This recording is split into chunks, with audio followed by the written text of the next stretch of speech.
So current ఇప్పుడు petrol diesel gas మీద అదనపు పని చేస్తున్నారు, ఆ భారం పెంచారు. మళ్ళీ క్వార్టర్ బాటిల్ ధరలు కూడా పెంచి బాధుడు ఎప్పుడు ఇన్నర్లే బాటిల్స్ వస్తున్నాయి. ఆ మద్యం వల్ల కుటుంబాలే నాశనం అవుతున్నాయి. అందుకే జగన్మోహన్ రెడ్డి గారి దగ్గర 2 బట్టలు దయచేసి గుర్తుపెట్టుకున్నామా. ఇప్పటికీ తెలుగుదేశం జనసేన పార్టీ కలిసికట్టుగా చాలా స్పష్టమైన హామీలు ఇచ్చారు. 5 సంవత్సరాల్లో మన ప్రభుత్వ హయాంలో కరెంటు ఛార్జీలు పెంచము, కరెంటు ఛార్జీలు తగ్గించే బాధ్యత మేము తీసుకుంటాం. మా మంగళగిరి క్షమించాలి తాడేపల్లిలో అంటే ఎంటీఎంసీ మంగళగిరి తాడేపల్లి కార్పొరేషన్లో పన్నులు విపరీతంగా పెంచేశారు. 10,000 పన్నులు వేస్తున్నారు. చిన్న ఇల్లు కూడా అవన్నీ తగ్గించాలి. ఇది ఇక్కడనే కాదు, రాష్ట్ర వ్యాప్తంగా ఉన్న సమస్య. అది కూడా చంద్రబాబు నాయుడు గారు చాలా స్పష్టంగా తగ్గిస్తామని హామీ ఇచ్చారు. అమ్మా నేను 3,132 కిలోమీటర్ల పాదయాత్ర చేశాను. ప్రజలు పడుతున్న కష్టాలను నేరుగా నేను తెలుసుకున్నాను. అది తెలుసుకున్న తర్వాత పవన్ అన్న చంద్రబాబు గారితో చర్చించి బాబు సూపర్ 6 మేనిఫెస్టో రూపొందించారు. అది మీ ఇంటికి వచ్చిందా తల్లి?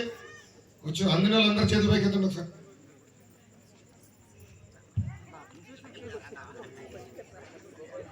చూపించండి. పాంప్లెట్లు ఒక పక్కన క్యాలెండర్, ఒక పక్కన 6 హామీలు వచ్చినాయా? రాళ్ళ సరిగా అమ్మా దాంట్లో 6 హామీలు ఇచ్చాం. మొదటి హామీ మన ప్రభుత్వ అధికారంలోకి వచ్చిన వెంటనే 5 సంవత్సరాలు 20 లక్షల ఉద్యోగాలు కల్పిస్తాం. మీరు రూపాయి జమ చేర్చి లక్షలు అప్పు చేసి పిల్లల్ని చదివించారు.